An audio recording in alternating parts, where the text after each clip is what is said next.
Hubert Charvel et je suis le réalisateur du film Météore. Et moi je suis Claude Le Pape et je suis co-scénariste du film et collaboratrice à la réalisation. L'alcool vous est au-dessus. Donc avec le cannabis, le permis, c'est au revoir. Quoi?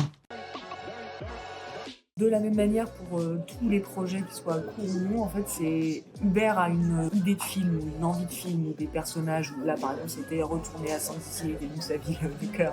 Et ensuite il a plus ou moins une idée d'intrigue. Donc là il y avait les poubelles nucléaires, il y avait l'histoire d'amitié très forte entre Daniel et Mika qui veut essayer de sauver Daniel. Très vite Hubert avait quand même l'idée d'une disparition. Et une fois qu'il y a quand même cette base, qui est quand même une vraie base, là on travaille vraiment ensemble, les personnages, la structure du film. Là, c'est vraiment une écriture vraiment à quatre mains. Ce qui était particulier, c'est qu'en effet, à la base, en tout cas, on cherchait 3 comédiens qui avaient à peu près le même âge. Et dans ce grand casting, la première personne qui a été une évidence, c'était Salif Cissé, dans le rôle de Tony. Quelques mois plus tard, on voit Idir Razougi dans un film, on regarde pour nous, quoi, et on remarque lui où il avait un petit rôle dans ce film. Claude me dit, mais il est vachement bien ce mec. C'est vrai qu'il est très bien ce mec. On s'est dit, mais pourquoi on l'a pas vu, surtout qu'il a l'âge? Et donc on a appelé le directeur de casting qui a dit, ah mais si, il va venir, on va le voir. C'est là pareil, on ne s'est pas posé de questions très longtemps. Moi j'en ai parlé à Claude, je lui ai dit, mais toi t'en penses quoi de Paul Kircher? Parce que c'est un acteur que j'adore, mais je me disais, voilà, en effet il est beaucoup plus jeune que les autres. À un moment on s'est dit, mais en fait on s'en fout.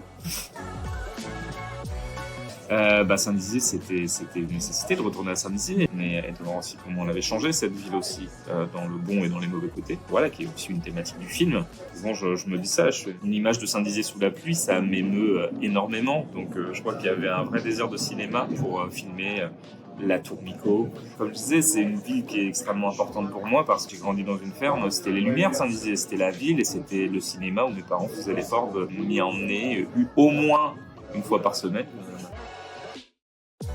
Ouais. Et ça a été un gros travail en équipe mise en scène, mais l'équipe déco et l'équipe image, donc avec Thomas Grézeau et avec Jacques Giraud.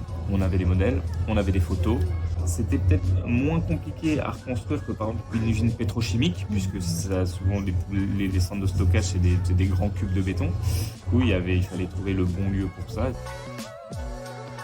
Il y a ce qui est l'EHPAD, commissariat, le distributeur. Ça, c'est Distributeur vraiment de l'hôpital. le distributeur de l'hôpital. C'est vraiment le même lieu à 2 mètres. Donc c'est vraiment un travail de déco là. Ça arrive sur le site, c'est la Chanvrière à côté de Troyes. On était dans un entrepôt avec beaucoup de fonds verts. On a fait l'ascenseur qui descend à 5 mètres sur terre.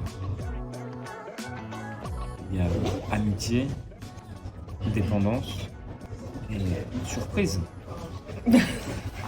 Et pas amitié, mais amour, rêve, chute. En fait. Je suis jaloux de vous, moi. Je suis jaloux de vos chiens pourris et de vos poissons, c'est super.